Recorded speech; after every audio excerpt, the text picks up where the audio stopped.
Это дом 17 по улице Пролетарской.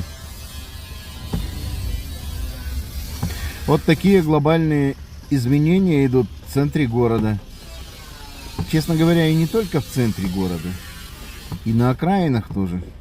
Проезжая по городу каждый день, все равно видишь какие-то изменения постоянно, ежедневно.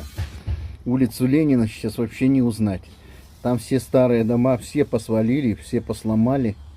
Грядут грандиозные перемены. Похоже, что наш Алдан постепенно превращается в Лос-Анджелес. Как минимум. Сейчас идем к площади Ленина. Справа здание администрации. Его явно тоже будут переделывать. Столетие все-таки солидный срок. То есть не срок, а как юбилей. Хотя как посмотреть. Для кого-то в Алдане это жизнь, для кого-то срок.